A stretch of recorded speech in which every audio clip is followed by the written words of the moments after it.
ውድ ቻናላችን ቤተሰቦች እንኳን ውድ ቻናላችን በደህና መጣችሁ። አሁንም ሊቨርፑልን በተመለከቱ ጉዳዮች ተመልሼ መጥቻለሁ። በዚህ ሰዓት የምንመለከተው ቨርጂል ቫን ዳይክ ከጋሪ ኔቪል ጋር በስካይ ስፖርት ቆይታ አድርጎ ነበር። በዚህ ቆይታው እንግዲህ የተለያዩ ነጥቦችን አንስቷል።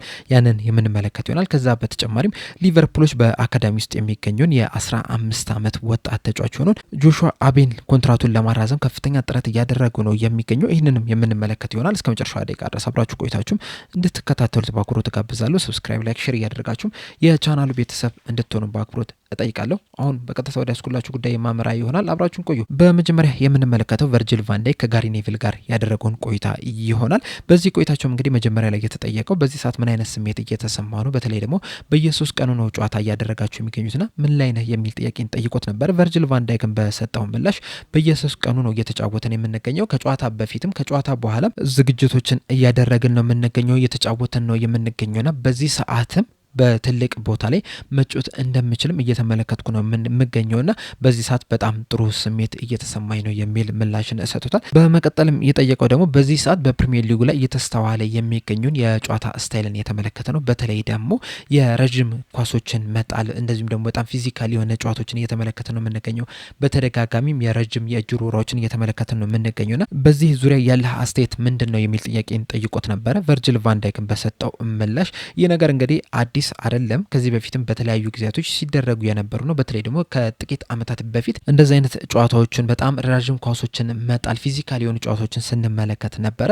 ባለፈው ሲዝንም የእጅ ሩራዎችን በተደጋጋሚ ስንመለከታቸው የነበሩ ነገር ናቸው። ነገር ግን እንደዚህ ሲዝን በጣም ብዙ አይደለም የነበሩት። በዚህ ሲዝን እያንዳንዱ ክለብ እንደዚህ አይነት ነገሮችን ነው እየተጠቀመ የሚገኘው። በእርግጥ በዚህ ሰዓት እግር ኳስ በጣም በብዙ ነገር ተለውጧል። ከጥቂት ዓመታት በፊት ከነበረው አንጻር ስንመለከተው በዚህ ሰዓት ክለቦች ለእያንዳንዱ ነገር ትኩረት ነው እየሰጡ የሚገኙት። አሸንፈው የሚወጡበትን መንገድ ለመፈለግ በጣም ብዙ ከፍተኛ ጥረቶችን ነው እያደረጉ የሚገኙትና እንደዚህ አይነት ነገሮችም አሸንፈው እንዲወጡ ካደረጓቸው ይህንን ነገር ከመጠቀም ወደኋላ አይሉም። ለዛም ነው እንግዲህ ክለቦች የተለያዩ የቆመ ኳስና የእጅ ሩራ አሰልጣኞችን እየቀጠሩ የሚገኙት። በእርግጥ እነዚህ አይነት ነገሮች የራሳቸው አድቫንቴጅ አላቸዋል። ለምሳሌ የእጅ ሩራን ከተመለከትን በጣም ጥሩ ወርዋሪ የምታገኝ ከሆነ በክለብ ውስጥ ያንን ነገር እንደ አድቫንቴጅ ልትጠቀመው ትችላለህ። ብዙ ኪያሶችን ልትፈጥርበት ትችላለህ። ጎሎችንም ልታስቆጥርበት የሚችልበትም እድል አለ። በምትከላከልበት ሰዓት ከዛ ተቃራኒ ነው። በጣም ብዙ ኪያስ ነገሮች ሊፈጠሩ ይችላሉ። መስቀልቅላቸው ሊወጡ የሚችሉ ብዙ ነገሮች አሉ። እናም በዛ ሰዓት እንግዲህ በጣም በትኩረት ልትከላከል ይገባል። እንደ ቡድን ያንን ኳስ ልትከላከል ይገባል። ያንን የምታደርገ ከሆነ ምናልባትም እንግዲህ የካውንተር አታክ እድሎችንም ልታገኝ ትችላለህና የራሱ የሆነ አድቫንቴጅ አለው፣ የራሱ የሆነ ደግሞ ዲስአድቫንቴጅም ጥሩ ያልሆነም ጎን አለው። እኔ በግሌ ከቆሙ ኳሶች እንደዚሁም ከእጅ ሩራ ጎል ከማስቆጠር ይልቅ ከክፍት ጨዋታ ጎል ባስቆጠረን እመርጣለሁ። ነገር ግን ደግሞ አንዳንድ ነገሮችን አንተ ራስህ ልትቆጣጠራቸው አችልም። ስለዚህ እነዛን ነገሮችን ተቀብለህ የተሻለ ነገር ማድረግ ላይ ነው ማተኮር ያለብህ የሚል ምላሽን ሰጥቶታል። በመቀጠልም የአየር ላይ ኳስ እንደዚሁም ደግሞ የምድር ላይ ኳስ በማጽዳት ደረጃ በዚህ ሲዝን አንደኛ ደረጃ ላይ ነው የተቀመጥከው። ሌላ ጊዜ በአብዛኛው 11ኛ ደረጃ ላይ ነበር የምትቀመጠው። እናም ይህ ነገር የራሱ ጥሩ ጎንና መጥፎ ጎን አለው ብለህ ታስባለህ ወይ የሚል ጥያቄን ጠይቆት ነበረ። እሱም በሰጠው ምላሽ በዚህ ሲዝን እንግዲህ የፈለግነውን ያህል ጥሩ የሚባል እንቅስቃሴዎችን እያደረግን አይደለም የምንገኘው። አንዳንድ ጨዋታዎች ላይ በጣም በጥሩ ሁኔታ ስንጫወት ነበረ። አንዳንድ ጨዋታዎች ላይ ደግሞ ጥሩ ያልሆነ ጨዋታን ስናሳልፍ ነበር። ጥሩ ያልሆነ ጊዜንም ስናሳልፍ ነበረ። በአንዳንድ ጨዋታዎች ላይ በጣም በሚያስገርም ሁኔታ ስንከላከል ነበረ። አንዳንድ ጨዋታዎች ላይ ደግሞ መከላከል ሲከብደን በጣም ክፍት ስንሆን፣ ተጋላጭም ስንሆን መመልከት ችለናል። እናም ይህንን ነገር እንግዲህ መወጣት መቻል አለብን። ከዚህ በኋላ ላሉ ነገሮች ከዚህ በፊት ስንቸገርባቸው የነበሩትን ነገሮች እንግዲህ አሻሽለን መተን ጠንካራ ሆነን መታየት መቻል አለብን። እናም አሁን ላይም እንግዲህ ይህንን ባላንስ ለማምጣት እንግዲህ ከፍተኛ ጥረት እያደረግን ነው የምንገኘው። መከላከሉ ላይ በጣም ጠንካራ እንደዚሁም ማጥቃቱ ላይ በጣም ጠንካራ ሆነን ለመቅረብ በጣም ከፍተኛ ጥረት እያደረግን ነው የምንገኘው። ነገር ግን ደግሞ ይህ ነገር በአንዴ የሚመጣ ነገር አይደለም። ሁልጊዜም ፕሮሰስ ያስፈልጋል፣ ትዕግስት ያስፈልጋል። እዛ ነገር ላይ ደጋግመ በሰራ ቁጥር ነው ያንን ነገር የምታመጣውና ይህንን ባላንስ በቡድናችን ውስጥ ለማምጣትም በጣም ተቃርበናል ብለን እናስባለን የሚል ምላሽን ሰጥቶታል። በመቀጠልም በዚህ ሲዝን ምንድን ነው የተለወጠው ነገር፣ ለምንድን ነው እንደዚህ ክፍት የሆናችሁት፣ ብዙ ጎል ለምን ተቆጠረባቸው የሚል ጥያቄን ጠይቆት ነበርና ቨርጂል ቫን ዳይክን በሰጠው ምላሽ አንድ ነገርን እንደ ምክንያት ልታስቀምጥ አችልም። ምክንያቱም የተለያዩ ምክንያቶች ናቸው ለነዚህ ውጤት ማጣት ችግር ውስጥ እንድንገባ ያደረገል። አሁን ለምሳሌ ኢንቴንሲቲውን ልታነሳ ትችላለህ። እንደዚሁም የተጫዋቾችም ውሳኔም የሚነሳ ነገር ነው። አንዳንድ ጊዜም እድለኛ አለመሆንም ውጤታማ እንዳትሆንም ያደርጋል። አሁን ለምሳሌ የመጀመሪያዎቹን 5 ጨዋታዎች ብንመለከት እድለኛም የሆንባቸው ጨዋታዎችም ነበሩ። ከዛ በኋላ ግን እድለኛ መሆን አልቻልንም። የተለያዩ ጨዋታዎችንም ስንሸነፍ ነበርና በአጠቃላይ በጣም ብዙ ምክንያቶችን ልደረድር ትችላለህ ለመሸነፋችን። ነገር ግን ዋናው ነገር ይህንን ነገር አልፈን ጨዋታዎችን ማሸነፍ መጀመራችን ላይ ነው።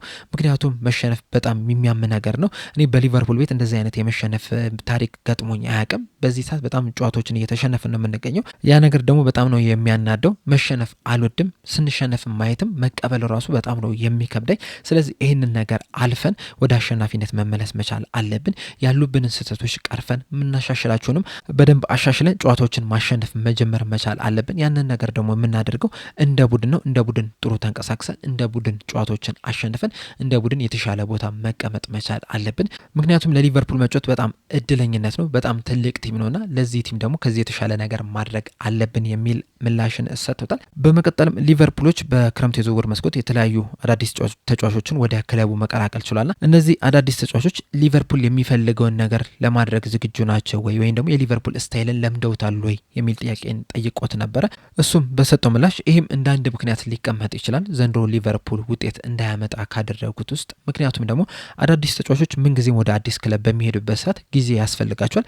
ክለቡን መላመድ መቻል አለባቸው። ሀገሩን መላመድ አለባቸው። ፕሪሚየር ሊጉን መላመድ መቻል አለባቸው።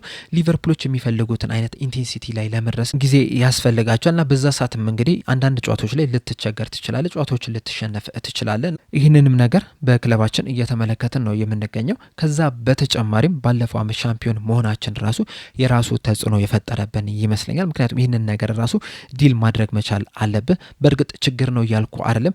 ነገር ግን ደግሞ ሻምፒዮን ሆነ በቀጣይ ዓመት መጫወት ራሱ በጣም አስቸጋሪ ነገሮች አሉት። ለዛም ነው እንግዲህ ባለፈው ዓመት ሻምፒዮን ከሆንን በኋላ በቀጣይ ዓመትም መልሰን ሻምፒዮን መሆን እንደሚከብድ ስናገር ነበር። በዚህ ሰዓትም እንግዲህ ሻምፒዮን እንደማይሆን በእርግጠኝነት መናገር ይቻላል። ነገር ግን ይህንንም ራሱ በደንብ መወጣት መቻል አለብን፣ ለቀጣይ ዓመት ዝግጁ መሆን መቻል አለብን የሚል ምላሽ ሰጥቶታል። በመቀጠልም ከሜዳ ውጭ ስላሉ ጩኸቶች ዙሪያ በሰጠው አስተያየት ይህንን ነገር እኔ ለምጄዋለሁ። ምክንያቱም ገና ወደ ሊቨርፑል ስመጣ ጀምሮ የተለያዩ አስተያየቶች ሲሰጡብኝ ነበረ፣ የተለያዩ ጩኸቶችን ስሰማ ነበር። ምክንያቱም በውድ ዋጋ ነበረ ወደ ሊቨርፑል የፈረምኩትና ይህ ነገር ለእኔ አዲስ አይደለም። እኔ ማዝነው ግን ለእነዚህ ለወጣት ተጫዋቾች ነው፣ በተለይ ደግሞ አሁን ላይ አካዳሚ ውስጥ ላሉ ተጫዋቾች ነው። ምክንያቱም እንግዲህ በዚህ ሰዓት ላይ የሶሻል ሚዲያን የማይጠቀም ሰው የለም። በሶሻል ሚዲያ ስትጠቀም ደግሞ በጣም ብዙ ዘለፋዎች ናቸው ያሉት፣ በጣም ብዙ ወቀሳዎች አሉና ያ ነገር ደግሞ አንተ ላይ በጣም ከፍተኛ ተጽዕኖ ሊፈጥርብህ ይችላል። ለዚህ ደግሞ የቀድሞ የእግር ኳስ ተጫዋቾች ወይም ደግሞ ኤክስ ፕሌየሮች በጣም ትልቁን ሚና መጫወት መቻል አለባቸው። አንዳንዶቹ በቃ ለመታየት ሲሉ ብቻ ያልሆኑ ነገሮችን ሲናገሩ እየሰማን ነው የምንገኘው። ይህንን ነገር ደግሞ ማቆም መቻል አለባቸው። በተለይ ለወጣት ተጫዋቾቹ ከሌላ ሊሰጧቸው ይገባል። ይህንን ስል ግን ትችት አያስፈልግም ማለት አይደለም። ትክክለኛ ትችት ከሆነ ያስፈልጋል። ምክንያቱም በትችት ነው ራስን ልታሻሽል የሚችለው። ነገር ግን ከትችት የዘለሉ ነቀፌታዎች፣ እንደዚሁም ስድቦች፣ እንደዚሁም ደግሞ ማንቋሾሾች ግን ሊኖሩ አይገባቸውም። በተለይ አዳዲስ ተጫዋቾች በጣም ያሳስበኛል። ምክንያቱም ጥሩ ስትጫወት ከዛ በኋላ ሶሻል ሚዲያ ላይ ብትገባ ሙገሶችን ልሰማ ትችላለህ።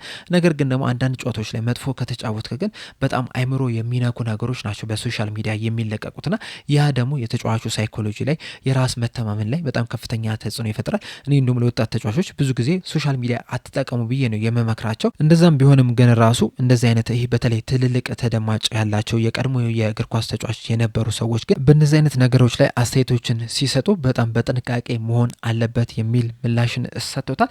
በመቀጠልም ከእግር ኳስ በኋላ ምን ሊሰራ እንደሚችል ጠይቆት ነበርና ቨርጂል ቫንዳይክን በሰጠው ምላሽ አሰልጣኝ መሆን አልፈልግም፣ እንደዚሁም ደግሞ የእግር ኳስ ተንታኝ መሆን አልፈልግም። ይህንን ስል ግን በጭራሽ አልሆንም ማለት አይደለም። ምናልባት ነገሮች ተለዋውጦ እንግዲህ ሊሆን የሚችልበት እድል ሊኖር ይችላል። ነገር ግን የኔ ዋነኛው አላማዬ ምንድነው? ወጣት ተጫዋቾች ላይ መስራት ነው። ወጣት ተጫዋቾችን ማነሳሳት እፈልጋለሁ። በዚህ ሰዓትም እንግዲህ በሊቨርፑል በተደጋጋሚ ወጣት ቡድኖቹ ሲጫወቱ ለማየት እንግዲህ እሄዳለሁ። እንደዚሁም ደግሞ ከ13 ዓመት በታችም ቱርናመንትም አለኝ፣ እዛ ላይ በደንብ መስራት እፈልጋለሁ የሚል ምላሽን ሰጥቶታል። ከዛ በኋላ እንግዲህ በአሰልጣኝ አርነ ስሎት ላይ ስለሚደርሱ ትችቶች ዙሪያ በሰጠው አስተያየት ከዚህ ቀደምም የተናገርኩት ነገር አለ። ትክክለኛ ትችት ከሆነ ያንን ትችት እንቀበሏለን፣ ይገባናልም ጭምር። ምክንያቱም በዚህ ሲዝን በጣም መጥፎ የሚባል ጊዜን እያሳለፍን የምንገኘውና እናም አንዳንድ ትችቶች ቢደርሱብንም እንቀበላቸዋለን። ነገር ግን ደግሞ ከትችት አልፎ ፐርሰናሊ አታክ ከሆኑ ግለሰብን ማንቋሸሽ፣ ማዋረድ አይነት ከሆነ ግን ትክክል ነው ብዬ አላስብም። ነገር ግን ትክክለኛ ትችቶችን ግን መቀበል መቻል አለብን። ምክንያቱም በስራዎቻችን ነው ልንተች የምንችለው። ከዛ ባለፈ ግን ትክክል አይደሉም የሚል ምላሽን ሰጥቶታል።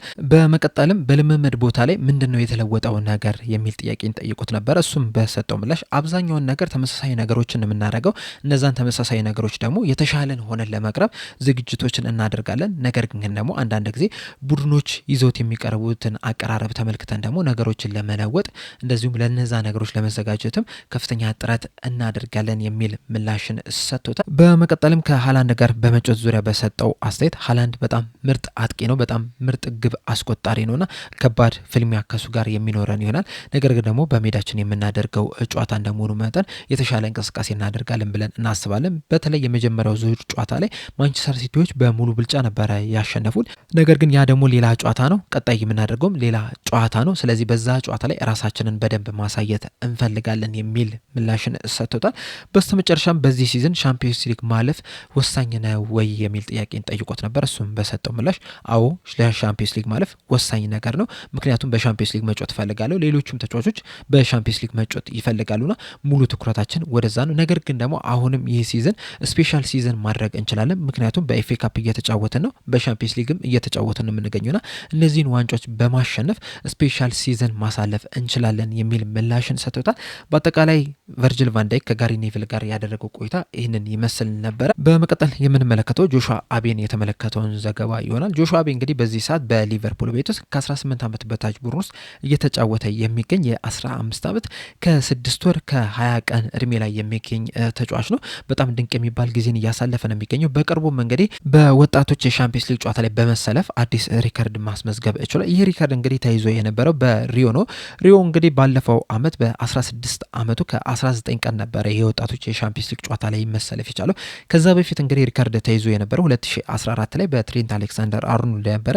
በዛ ሰዓትም እንግዲህ ትሬንት አሌክሳንደር አርኖልድ የመጀመሪያ የወጣቶች ሻምፒዮንስ ሊግ ጨዋታ ሲያደርግ 16 ዓመት ከ28 ቀን ላይ ነው የነበረው። ከዛ ሪዮ እንጉሞሃ አሻሻለው።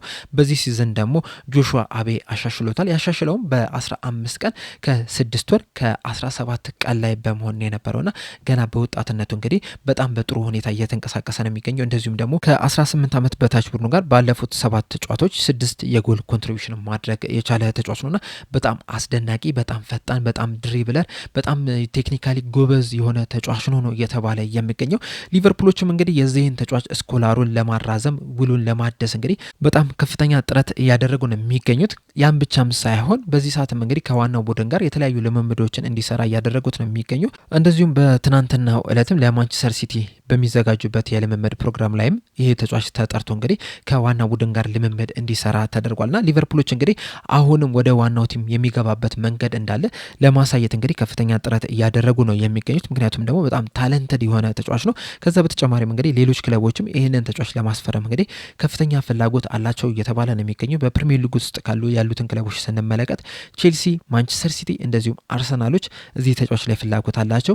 እንደዚሁም የስፔኑ ክለብ ሪያል ማድሪድም ይህንን ተጫዋች ለማስፈረም ፍላጎት አለው እየተባለ ነው የሚገኘውና ሊቨርፑሎች እንግዲህ እነዚህ ክለቦች መጥተው ከመውሰዳቸው በፊት ውሉን ለማራዘም በጣም ከፍተኛ ጥረት እያደረጉ ነው የሚገኙት። ነገር ግን ልጁ እስካሁን ድረስ እንግዲህ ምንም አይነት ኮንትራት ማራዘሚያ አልፈረምም። በዚህ ሲዝን መጠናቀቂያ ላይም ኮንትራቱ የሚያበቃ ይሆናል። ከዛ በኋላ ወደ ፈለገው ክለብ ሄዶ የስኮላርሺፕ ስምምነትን መፈረም የሚችል ይሆናልና ይህ ነገር ከመፈጠሩ በፊት እንግዲህ ሊቨርፑሎች በዛው በሊቨርፑል እንዲቆይ ለማድረግ ከፍተኛ ጥረት እያደረጉ ነው የሚገኙት። ያንን ማድረጋቸውም ደግሞ የሚያስገርም አይመስለኝም። ምክንያቱም አንዳንድ ሃይላይቶቹን ከተመለከታችሁ ምን ያህል አስገራሚ ወጣት ተጫዋች እንደሆነ እንግዲህ በደንብ መመልከት ትችላላችሁ። ምናልባትም ሊቨርፑሎች ይህንን ተጫዋች የሚያስፈርሙት ከሆነ ቢያንስ በዘንድሮ እንኳን አንድ ጨዋታ ላይ ተቀይሮ ገብቶ ሊጫወት የሚችልበት እድል ሊኖረው ይችላል ብዬ አስባለሁ። በተለይ ደግሞ የተለያዩ ልምምድ ፕሮግራሞች ላይ ከዋና ቡድን ጋር ልምምድ መስራቱን ተከትሎ እንደዚሁም ደግሞ ያለውን ኳሊቲ ከተመለከታችሁ ምናልባት በዚህ ሲዝን በአንዱ ጨዋታ ላይ በተለይ ደግሞ በኤፍኤ ካፕ ጨዋታዎች ላይ ተቀይሮ ገብቶ ራሱ እንቅስቃሴ ሊያደርግ የሚችልበት እድል ሊኖር ይችላል። በዚህ ሲዝን እንኳን ከዋናው ቡድን ጋር ባይጫወት ራሱ በቀጣይ አመት ግን በእርግጠኝነት ይጫወታል ብዬ ነው የማስበውና በጣም ብሩህ ተስፋ የተጣለበት ተጫዋች ነው። ነገር ግን በሊቨርፑል የት ይቆያሉ የሚለው ነገር እንግዲህ አብረን የምንመለከተው ይሆናል። እናንተ ይህንን ተጫዋች ተመልክታችሁታል ወይ? ከተመለከታችሁትስ ምን አይነት ሀሳብ አላችሁ በዚህ ተጫዋች ዙሪያ? ሀሳባችሁ እንዳለ ኮሜንት ሴክሽን ላይ በመጻፍ አሳውቁኝ። ለአሁን እኔ እዚህ ላይ ያበቃው። በቀጣይ በሌላ እስከምንገናኝ ድረስ ሰብስክራይብ፣ ላይክ፣ ሼር ማድረግ እንዳትረሱ። ቸር ያቆየን።